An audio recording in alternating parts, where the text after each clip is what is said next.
Your side of this says Senate Bill 5 would cost ranks, would lead to decreases in the ranks.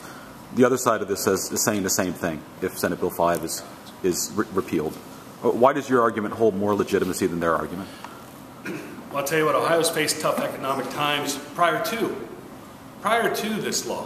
1983, Mayor Mike Bell is not the only one that holds title to being laid off.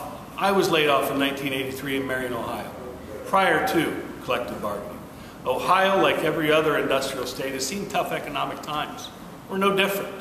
Collective bargaining has made no difference in layoff status of cities.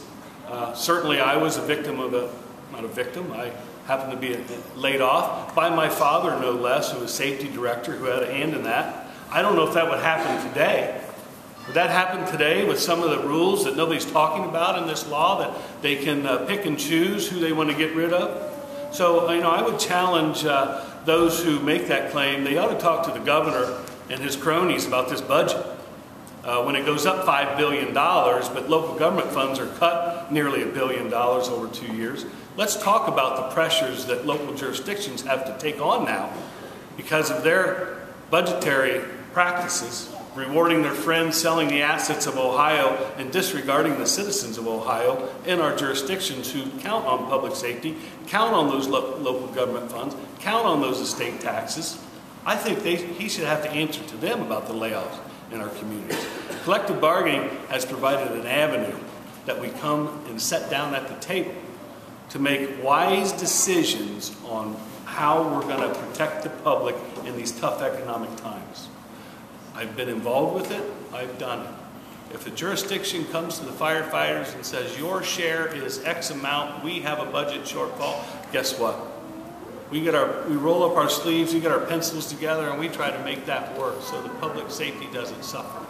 All across Ohio, through brownouts, furloughs, concessions, we've done it, and it works through this law. But this takes our voice away from the table to make those decisions. To make those decisions on behalf of Marlene and Zoe and the other public citizens in our communities, instead of the bean counters in the State House or in City Hall, who, when it comes to cutting costs, they're going to cut corners on safety. Have you talked to Marlene since the law came out?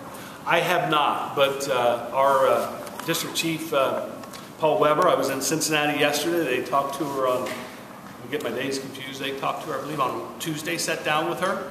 And Doug Stern also sat down with her, and as you may have saw on TV last night, she was actually in tears and was apologizing for putting us through this, putting the firefighters through this, who she tried to help, and then have her words twisted where she thinks it may hurt our efforts for a no on issue 2 vote.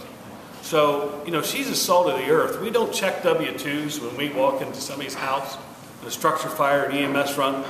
They're not, maybe they don't live in Westerville beside Governor Kasich. They're humble people. And really for her to step up and pour her heart and soul out in support of the firefighters who risked their life that night to save her family is unconscionable. That this campaign and Jason Mock and whoever else is running the show down there, probably right at the top to Casey, it's unconscionable that they would do this to this great-grandmother in Cincinnati. If the new collective bargaining law stays on the books and the pay of police and firefighters and benefits is held down, obviously you wouldn't like that. But doesn't it stand to reason that if the pay and benefits were held down, cities would then have more money and therefore could keep more firefighters and police on the job? I'll stipulate that we don't want pay and benefits of police officers to go down. I think everyone knows that. But we've proven time and time again that we're willing to come to the table and sit down and solve problems in local communities. In my own community in Marion, Ohio, police officers have given back to the city of Marion hundreds of thousands of dollars this year alone to benefit the city and to help them through this economic crisis. However, we need to understand a couple things. We need to understand that in our business, it's not, we can't contract out the rape investigation of your neighbor to the lowest bidder. You need to pay public safety professionals what they're worth because of the jobs they do and the things they're willing to do. You know, I testified that police officers are paid not only for the calls that they investigate, but they're paid for the fact that they're willing to run towards gunfire. And these firefighters standing behind me are willing to run into burning houses. And that should not be disrespected at every turn. We have proven over and over and over again that collective bargaining works in good times and bad times. And now economic bad times are upon us, and we're proving all across this state that we're willing to go back to the table and to make the concessions needed to keep our communities safe. So for people to say that all we need to do is pass this law and we can take care of our economic problems, well, that's flat out wrong. We've been taking care of economic problems in this state before Senate Bill 5 by being able to sit down at the table and work together with our employers. All we're asking for is a seat at the table. That's all we ask for, is to be able to participate. And Senate Bill 5 in Issue 2 robs public employees, including hardworking police officers and firefighters, from having a voice at that table and removes us from the process. And we find that to be wrong, and we think Ohioans find that to be wrong. Mr. Sanders, you mentioned that she had come to you and asked what she could do to help. Is that how she ended up in the ad? Well, they had I can go into this a little further. Late summer, they had a birthday party, actually. Firefighters in their neighborhood. It was always, I'm not sure, but maybe 4 or 5. And they had a birthday party, and the firefighters brought over, gifts and cake and what have you. And she's visited the firehouse on several occasions. So, however, I was not there, but it's been reported to me, however the conversation went, how can I help? One of our members said, well, I know how you can help. You can certainly tell the public how important it is, that this happened. And I think the next thing led to the next thing. And We're Ohio and her came together, and certainly, she was more than proud to support firefighters. And now I think she's been almost personally violated by the Build a Better Ohio campaign.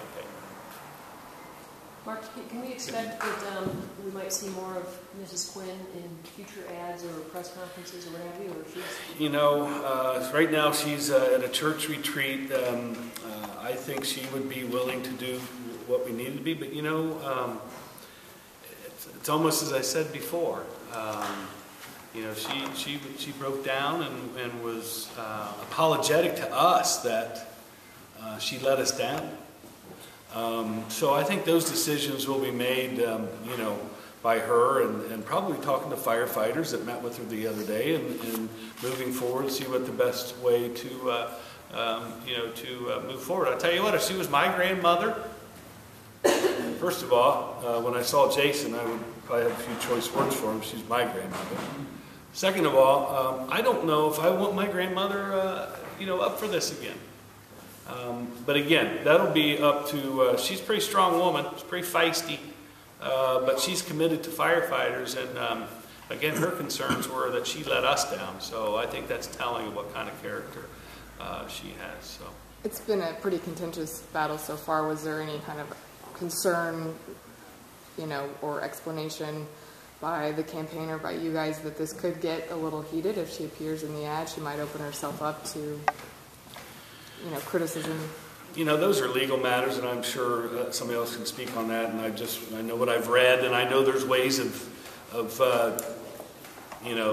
putting an ad up and then a campaign doing something correctly to say that we don't believe that. But as far as I've been told, to take the way this was done, to take her image and almost make it, you saw the ad. Come on, it is what it is. To take her image and roll it right into having her say something and then yes on issue 2. I mean, again, I'm not an attorney, but that's certainly morally, ethically, the common sense smell test to me is just flat out wrong. So. I'd like to just add to that. Who would have ever thought that we would have to go and say, hey, Marlene, be ready for the other side to take your words and your image and twist it completely around into a pretzel and to make it look like you're on the other side.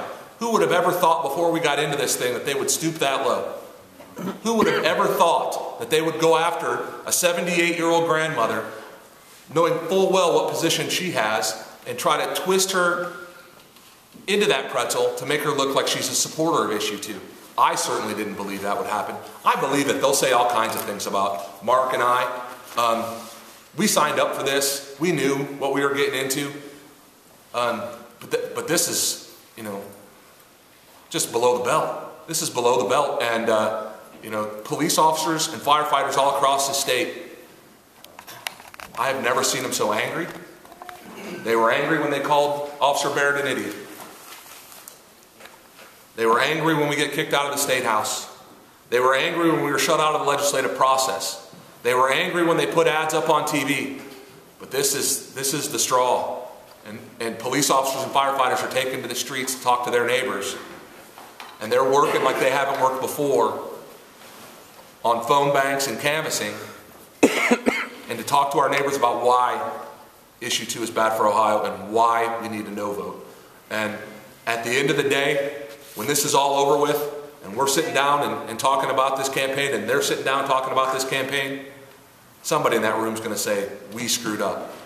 And now they won't admit they screwed up, but they know it. The TV stations that pulled their ad know it, and Ohioans know it. You just don't go after a 78-year-old great-grandmother. Ohioans don't like it. Police officers and firefighters don't like it. And I think that's pretty evident. As we stand here today, I think that's pretty evident that they know they screwed up, but now they can't back down. And the governor comes on and talks to the AP and says, well, I think it's just fine. When a couple days before that, we had a quote from Mr. Mock that said, issue 2 is the governor's vision. And he's right at the top level of this thing. Governor Kasich owes Marlene Quinn an apology. Governor Kasich owes Marlene Quinn an apology. And every day that he doesn't deliver that apology is another day that these guys take to the streets to try to take issue 2 back out of the hands of politicians and put before regular Ohioans.